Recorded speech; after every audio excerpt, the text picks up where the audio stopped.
Devaswom board president മാധ്യമങ്ങളോട് സംസാരിക്കുന്നുണ്ട്. അതിലേക്ക് തത്സമയം. ഇതിപ്പോ ഒരു റിപ്പോർട്ട് വന്നിട്ടുണ്ട്. റിപ്പോർട്ട് വന്നിട്ടുണ്ട് പ്രധാനമായിട്ടും 2019 വലിയ വീഴ്ചകളാണ്. അതേക്കുറിച്ച് ആദ്യം പ്രസിഡന്റ് പ്രതികരിക്കാം. പിന്നെ 2025 കാലത്ത് സ്വർണ്ണപ്പാളി കൊടുത്തു വിട്ടപ്പോൾ അത് ആദ്യം ചോദിക്കും. അതാണ് നിങ്ങൾ വളരെ പ്രൈമായിട്ട് പറഞ്ഞത്. അത് ആദ്യം ചോദിക്കും. 2025 ഇടപാടക ശില്പങ്ങൾ കൊടുക്കാൻ വേണ്ടി തീരുമാനിക്കുന്ന ഉത്തരവ് ഇറങ്ങുന്നത് 2025 സെപ്റ്റംബർ 3 തീയതിയാണ്. പക്ഷേ 2025 ജൂലൈ മാസം 30 അന്നത്തെ തിരുവാഭരണ കമ്മീഷണർ ഇത് സ്മാർട്ട് ക്രിയേഷനിലേക്ക് കൊടുക്കരുത്. കാരണം ഇവർക്ക് ഒരിക്കൽ സ്വർണം പൂശിയ ദ്വാരപാലക ശില്പത്തിന്റെ പാളിയിൽ വീണ്ടും സ്വർണം പൂശാനുള്ള സാങ്കേതികത ഇല്ല. അങ്ങനെ ഇരിക്കെ നമ്മൾ എന്തുകൊണ്ട് വീണ്ടും സ്മാർട്ട് ക്രിയേഷനിലേക്ക് പോകും? അത് ഒന്നുമുള്ള പ്രശ്നം. ഒന്ന്, 2024 തിരുവാഭരണ കമ്മീഷണർ വേറൊരാളായിരുന്നു. പുതുതായി ഇദ്ദേഹം വന്നു. പുതിയ തിരുവാഭരണ കമ്മീഷണറായി ശ്രീ റജലാൽ വന്നു. അതുമായി ബന്ധപ്പെട്ട് അദ്ദേഹത്തിനുണ്ടായ ഒരു ആശയക്കുഴപ്പമാണ് ഈ ഒരു പ്രശ്നത്തിന് കാരണം. അത് അദ്ദേഹം തന്നെ പിന്നീട് സ്മാർട്ട് ക്രിയേഷനിൽ വിളിച്ച് ബന്ധപ്പെടുകയും ആ ധാരണ പെശകാണെന്ന് വരികയും അതനുസരിച്ച് റിപ്പോർട്ട് ചെയ്യുകയും ചെയ്തു. അപ്പോൾ അതാണ് ആ പ്രശ്നം പോയത്. അതൊക്കെ വെറും സാങ്കേതികമായൊരു പ്രശ്നം മാത്രമാണ്. എന്തു പറഞ്ഞാലും ഈ വിഷയവുമായി ബന്ധപ്പെട്ട് 2024 സ്വർണം പൂശുവാൻ വേണ്ടി ഉണ്ണികൃഷ്ണന് കൊടുത്തു വിട്ടില്ലല്ലോ ഞങ്ങൾ. അത് ഈ ഒരു വിഷയം അദ്ദേഹത്തിനുണ്ടായ ഒരു പാകപ്പിഴവാണ്. അതൊരു ക്ലാരിഫിക്കേഷൻ അദ്ദേഹം കൃത്യമായി പിന്നീട് തന്നെ അത് വരുത്തുകയും ദേവസ്വം കമ്മീഷൻ റിപ്പോർട്ട് തരികയും അതനുസരിച്ച് ദേവസ്വം ബോർഡ് തീരുമാനിക്കുകയും ചെയ്തു. എന്തായാലും ഇതുമായി ബന്ധപ്പെട്ട് 2024 ശേഷം കൊണ്ടുപോയതുമായി ബന്ധപ്പെട്ട് എല്ലാ തീരുമാനവും എടുത്തിട്ടുള്ളത് ബോർഡാണ്. കൊടുത്തുവിടണമോ കൊടുത്തുവിടേണ്ടതിൻ്റെ ഏതൊക്കെ രീതിയിലായിരിക്കണം അതിൻ്റെ രീതി എന്നുള്ളത് കൃത്യമായ 4 ഉത്തരവുകളാണ് തിരുവാഭരണ കമ്മീഷണർക്ക് ദേവസ്വം ബോർഡിൻ്റെ ഭാഗത്തുനിന്ന് ഉണ്ടായിട്ടുള്ളത്. അത് വേണമെങ്കിൽ നിങ്ങൾക്ക് തരാം, നിങ്ങൾ പരിശോധിച്ച് നോക്കൂ. അതല്ലാതെ സംശയത്തിൻ്റെ നിഴലിലാണ് എന്നൊരു വാർത്ത കൊടുക്കുമ്പോൾ അതൊരു ശരിയായ നടപടിയല്ലെന്ന് മാത്രമേ ഞാൻ പറഞ്ഞു. വിജിലൻസിന്റെ റിപ്പോർട്ടാണ്. ഇതിപ്പോ ഏതെങ്കിലും ഒരു ചാനൽ ഇപ്പൊ മാതൃഭൂമി കൊടുക്കുന്ന ഇത് ഇപ്പോഴത്തെ ബോർഡ് കള്ളൻ എന്ന് പറഞ്ഞതല്ല, അല്ലെങ്കിൽ ഞാൻ പറഞ്ഞ പറയുന്ന കാര്യം ആ വിഷയം തീർന്നല്ലോ. ആ വിഷയത്തെ സംബന്ധിച്ച് പിന്നെ ആ വിഷയം പറഞ്ഞല്ലോ, ഞാൻ പറഞ്ഞ് ക്ലിയർ ചെയ്തല്ലോ. പിന്നെ ഞാൻ പറയുന്നത് ഇതുമായി ബന്ധപ്പെട്ട് ഞങ്ങൾ സത്യസന്ധമായും സുതാര്യമായും തന്നെയാണ് കാര്യങ്ങൾ തീരുമാനിച്ചിട്ടുള്ളത്. ആ ഉണ്ണികൃഷ്ണൻ എന്ന് പറയുന്ന വ്യക്തി എന്നെ വിളിച്ചപ്പോൾ ഞാൻ തന്നെ കൃത്യമായ നിലപാട് പറഞ്ഞു. ആ നിലപാടിൻ്റെ അടിസ്ഥാനത്തിലാണ് ഒരു കാരണവശാലും കൊടുക്കാൻ പാടില്ല എന്ന് ഞങ്ങൾ തീരുമാനിച്ചത്. ആ ബോർഡിൻ്റെ 4 ഉത്തരവുകൾ നിങ്ങൾക്ക് തരാം, നിങ്ങൾ പരിശോധിച്ചു. ഏത് കാര്യം പിന്നെ എന്തെങ്കിലും ഒരു പ്രശ്നം വന്നാൽ അത് ബോർഡ്, എന്തെങ്കിലും ക്രെഡിറ്റ് വന്നാൽ അത് ഉദ്യോഗസ്ഥൻ, അങ്ങനെ പറയുന്നത് അത് ശരിയായ നിലപാടല്ല. അത് പോട്ടെ, അടുത്ത കാര്യം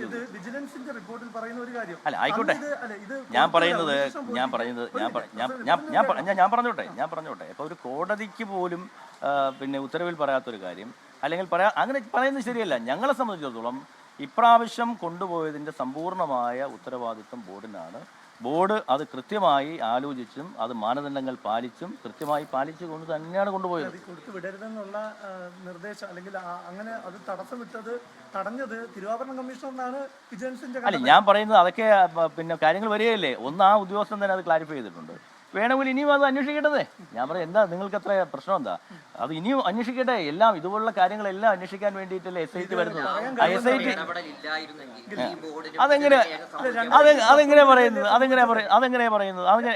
പറ്റും? ഞാൻ പറയുന്നത് 2019 അന്നത്തെ തിരുവാഭരണ കമ്മീഷണർമാർക്ക് വലിയ വീഴ്ച പറ്റി. അതുകൊണ്ടാണ് നിങ്ങൾക്ക് മനസ്സിലാവാത്തതുകൊണ്ടാണ്. കാരണം 2024 മുതൽ ഈ തിരുവാഭരണ കമ്മീഷണറായ സുനിലയ്ക്ക് ഞങ്ങൾ കൊടുത്തിട്ടുള്ള ഉത്തരവുകൾ ഞങ്ങൾ നിങ്ങൾക്ക് അയച്ചു തരാം. അപ്പോൾ നിങ്ങൾക്ക് ക്ലാരിറ്റി വരും. കാരണം ഈ 2024 മുതൽ ഇതുമായി ഈ ബോർഡ് ഈ തിരുവാഭരണവുമായി എടുത്തിട്ടുള്ള 4 ഓർഡറാണ്. ആ 4 നിങ്ങൾക്ക് തരാം. ആ 4 നിങ്ങൾക്ക് തരുമ്പോൾ ആ ക്ലാരിറ്റി വരും. അതായത് ഈ പുള്ളി വന്നതിന് ശേഷം ഈ പുള്ളി തരുന്നതല്ല. അത് ആ 4 നിങ്ങൾക്ക് വായിക്കുമ്പോൾ നിങ്ങൾക്ക് മനസ്സിലാവും. അതൊന്നും ഞാൻ അതിലേക്കൊന്നും ഞാൻ പോകുന്നില്ലല്ലോ. ഞാൻ പറയുന്നത് 4 ബോർഡ് തീരുമാനങ്ങൾ അത് നിങ്ങൾക്ക് തരുമ്പോൾ നിങ്ങൾക്ക് ക്ലാരിറ്റി വരും. അതല്ലാതെ ഇദ്ദേഹം വന്നിട്ട് മാത്രമാണ് ഇത് സംഭവിച്ചത് എന്നുള്ളതല്ല. അദ്ദേഹം അത് കൃത്യമായി അത് മൊഴി രേഖപ്പെടുത്തിയിട്ടുമുണ്ട്. കൃത്യമായി കമ്മീഷണർ അറിയുകയും ചെയ്തു. കമ്മീഷണർ ദേവസ്വം ബോർഡിന് തന്നു. ദേവസ്വം ബോർഡ് തീരുമാനം. അല്ലാതെ ഒരു തിരുവാഭരണ കമ്മീഷണർക്ക് മാത്രമായി ഒരു തീരുമാനം എടുക്കാൻ പറ്റില്ലല്ലോ. തിരുവാഭരണ കമ്മീഷണർ ഇതിൻ്റെ അധികാരിയാണെങ്കിലും തീരുമാനമെടുക്കുന്നത് ബോർഡല്ലേ. ആ തീരുമാനം ബോർഡ് കൃത്യമായി എടുത്തിട്ടുണ്ട്. സുനില തിരുവാഭരണ കമ്മീഷണർ പിന്നെ ആയത് മുതലുള്ള 4 പിന്നെ ഉത്തരവുകളാണ് ബോർഡിൻ്റെ ഭാഗത്തുനിന്ന്. ഈ 4 മാതൃഭൂമിക്ക് തന്നേക്കാം, എല്ലാവർക്കും തന്നേക്കാം. അത് വായിക്കുമ്പോൾ മനസ്സിലാവും. ഈ 2024 ഞാൻ പറയാം, അത് കഴിഞ്ഞല്ലോ, അത് കഴിഞ്ഞല്ലോ. ആ ഉത്തരവിൽ എന്തായിരുന്നു? ഏത് 2024 നവംബർ 21 ഒരു ഉത്തരവിലാണ് ഇത് സ്മാർട്ട് ക്രിയേഷനിൽ കൊടുത്ത് അറ്റകുറ്റപ്പണി നടത്താനുള്ള ആദ്യം 4 ഞാൻ തന്നേക്കാം. ഞാൻ 4 തന്നേക്കാം. നിങ്ങൾ 4 ഞാൻ നിങ്ങൾക്ക് തന്നേക്കാം. നിങ്ങൾ വായിച്ചു പൊട്ടിച്ചു കൊടുക്കാൻ തന്നെയായിരുന്നു. നിങ്ങൾ 4 ഞാൻ നിങ്ങൾക്ക് തന്നേക്കാം. 4 നിങ്ങൾക്ക് തരുമ്പോൾ നിങ്ങളുടെ ഇത് മനസ്സിലാവുമല്ലോ. ശരി, പിന്നല്ലാതെ പിന്നെ ഇത് പറയുന്നതിനൊക്കെ വല്ല മാന്യത വേണ്ട. ഓക്കെ,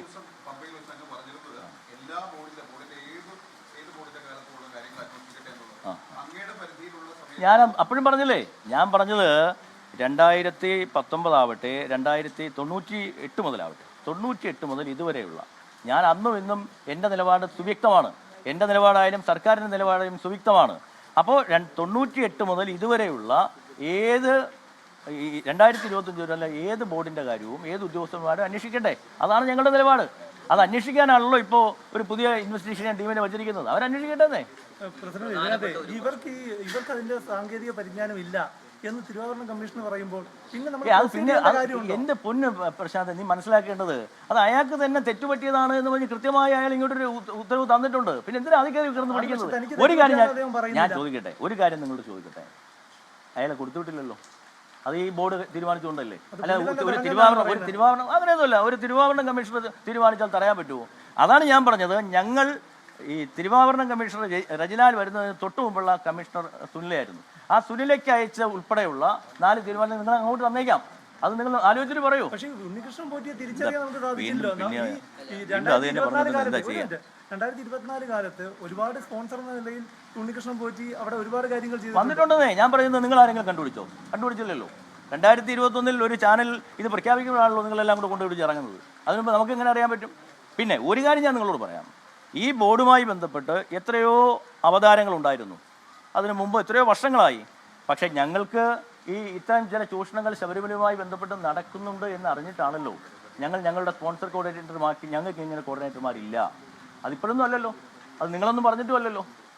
8 മാസങ്ങൾക്ക് മുമ്പ് ഞങ്ങളുടെ പി ആർ ഒ തന്നെ വേറെ ഒരാളും ശബരിമലയിലെ പേരിൽ പല പണപ്പിരിവുകളും പല പിന്നെ ചൂഷണവും നടക്കുന്നുണ്ട് എന്ന് ബോധ്യപ്പെട്ടത് കൊണ്ടാണ് ഞങ്ങളുടെ പി ആർ ഒയെ തന്നെ പിന്നെ സ്പോൺസർ കോർഡിനേറ്ററാക്കി മാറ്റിയത്. അന്ന് നിങ്ങളൊന്നും പറഞ്ഞിട്ടല്ലല്ലോ. ഞങ്ങൾക്ക് സ്വയം ചില ഇൻഫർമേഷൻസ് കിട്ടിയതുകൊണ്ടാണ്. അതുകൊണ്ടാണ് ഞങ്ങളത് ചെയ്തത്. പിന്നെ എന്തെങ്കിലും ഒരു ക്രെഡിറ്റ് വന്നാൽ അതെല്ലാം ചില ഉദ്യോഗസ്ഥന്മാർക്ക്, എന്തെങ്കിലും കുഴപ്പം വന്നാൽ അയ്യോ ബോർഡ് സംശയത്തിനില്ല അതെന്ന് പറഞ്ഞാൽ ഒരു കാര്യമില്ല. ഞാൻ പറയുന്നത് ഈ ബോർഡ് വരെയുള്ളത്, നിങ്ങൾ പുതിയ ഒരു ടീം വന്നിരിക്കുകയല്ലേ, ഞങ്ങൾ ആവശ്യപ്പെട്ടതിൻ്റെ പ്രകാരമല്ലേ, ഹൈക്കോടതിയിലേക്ക് ഞങ്ങൾ ആവശ്യപ്പെട്ടതിൻ്റെ പ്രകാരമല്ലേ ആ ടീം വരട്ടെന്ന് അന്വേഷിക്കേണ്ടതേ. അതിനെന്താ കുഴപ്പം? ഈ ഉദ്യോഗസ്ഥൻ്റെ മൊഴിയും എടുക്കട്ടെ. എന്താ തർക്കം? ഈ കാലാകാലങ്ങളായിട്ട് അവിടെ നിന്ന് ഈ പഴയ സാധനങ്ങളാണ് കൊണ്ടുപോയിട്ടുള്ളത്. ഈ തിരിച്ചു കൊണ്ടുവന്നതെല്ലാം അതിൽ തന്നെയാണോ സ്വർണ്ണം പൂശി കൊണ്ടുവന്നതെന്ന് അറിയേണ്ടതുണ്ട്. അതായത് കാലപ്പഴക്കം കണ്ടെത്താൻ വേണ്ടി ശാസ്ത്രീയമായിട്ടുള്ള പരിശോധന ബോർഡ് ആവശ്യപ്പെടുന്നു. അല്ല, ഞാൻ പറയുന്നത് ഇപ്പോൾ ഒരു ടീം അന്വേഷിച്ചുകൊണ്ടിരിക്കുകയല്ലേ. നമുക്ക് ഒരുപാട് ഈ സ്വർണ്ണാഭരണങ്ങളുമായി ബന്ധപ്പെട്ടും തിരുവാഭരണങ്ങളുമായി ബന്ധപ്പെട്ടൊക്കെ ഒരുപാട് പ്രശ്നങ്ങളുണ്ട്. അതെല്ലാം പെർഫെക്റ്റ് ആണെന്നൊന്നും ഞാൻ പറയുന്നില്ല. അതെല്ലാം അന്വേഷിക്കേണ്ടതാണ്. അതിൻ്റെ കാലപ്പഴക്കം പിന്നെ നിർണ്ണയിക്കേണ്ടതാണ്. ഈ കാലപ്പഴക്കമൊക്കെ അല്ലെങ്കിൽ ഈ ഒരു പുരാവസ്തു വാല്യൂ ഒക്കെ നിശ്ചയിക്കുന്നതിൽ എല്ലാവർക്കും പറ്റില്ല അത്. അപ്പോൾ അതിന് വേണ്ടിയിട്ടുള്ള ഒരു നല്ല വിദഗ്ധമായ ഏജൻസി വേണം.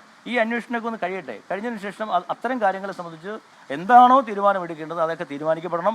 ഒരു കാര്യം പറയുന്നു, ഈ ശബരിമലയുമായി ബന്ധപ്പെട്ട എല്ലാ ആശങ്കകൾക്കും, എല്ലാ സംശയങ്ങൾക്കും, എല്ലാ ദുരൂഹതകൾക്കും ഒരു അവസാനം വേണം എന്നുള്ളതാണ് ഈ ബോർഡിൻ്റെ നിലപാട്.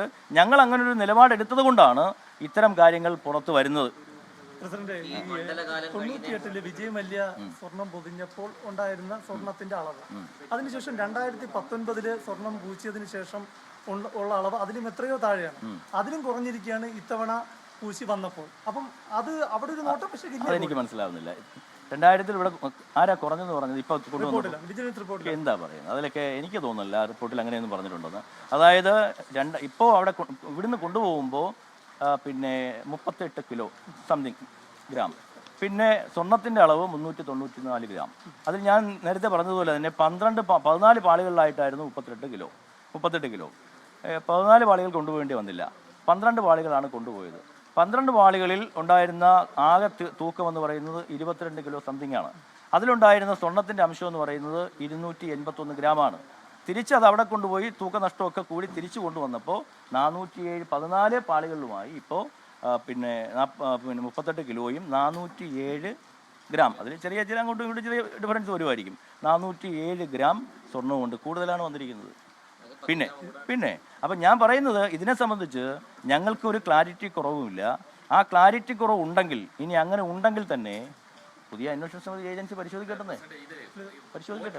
സ്പോൺസർ ചെയ്യാം എന്ന് പറഞ്ഞാണ് കൊണ്ടുപോയത്. ഇപ്പോൾ അതിന് കൂലി കൊടുത്തത് അയ്യപ്പന്റെ ഈ സ്വർണ്ണം ഉപയോഗിച്ചിട്ടാണ് അവർക്ക് കൂലി കൊടുത്തതായി കാണുന്നത്. അയ്യപ്പന്റെ സ്വർണ്ണം തന്നെയാണ് ഇതിന് പോറ്റി പൂശിയിട്ട് തിരിച്ചു കൊണ്ടുവന്നത്. അപ്പൊ ഇതെല്ലാം പിടിച്ചെടുക്കണ്ടേ? ഉറപ്പായിട്ടും പിടിച്ചെടുക്കണം. എന്താ സംശയം? പിടിച്ചെടുക്കണമെന്ന് തന്നെയാണ് ഞങ്ങളുടെ നിലപാട്. അതുകൊണ്ടാണല്ലോ ഞങ്ങൾ കൃത്യമായി ഇതിനെല്ലാം സമഗ്രമായ ഒരു അന്വേഷണം വേണമെന്ന് സർക്കാരിനോടല്ലല്ലോ ആവശ്യപ്പെട്ടത്, ഞങ്ങൾ കോടതിയോടല്ല ആവശ്യപ്പെട്ടത്. ഞങ്ങളെ സംബന്ധിച്ചിടത്തോളം ഞാൻ ഇപ്പോഴും പറയുന്നു, ഞാനാണ് കുഴപ്പക്കാരനെങ്കിൽ എന്നെ ശിക്ഷിക്കട്ടെ. ഞാൻ അതുകൊണ്ടല്ലേ സമഗ്രമായ അന്വേഷണം വേണമെന്ന് പറയുന്നത്. ദേവസ്വം മന്ത്രിയായാലും ബോർഡായാലും സമഗ്രമായ അന്വേഷണം വേണം. ഞങ്ങൾക്ക് എന്തെങ്കിലും ഒളിക്കാനുണ്ടായിരുന്നെങ്കിൽ കോടതിയോട് ഞങ്ങൾ അങ്ങനെ ആവശ്യപ്പെടൂ. ഞങ്ങൾക്ക് അങ്ങനെ ഒരു ആത്മവിശ്വാസം ഉള്ളതുകൊണ്ടാണ്. ഭഗവാന്റെ ഒരു തരി പൊന്നുപോലും കട്ടുകൊണ്ടു പോകുവാൻ ഈ സർക്കാരോ ഈ ദേവസ്വം വകുപ്പ് മന്ത്രിയോ പിന്നെ ദേവസ്വം ബോർഡോ കൂട്ടു നിന്നിട്ടില്ല എന്ന് ആത്മവിശ്വാസത്തോടു കൂടി ഉറപ്പുള്ളതുകൊണ്ടല്ലേ ഞങ്ങൾ അങ്ങനെ ആവശ്യപ്പെട്ടത്.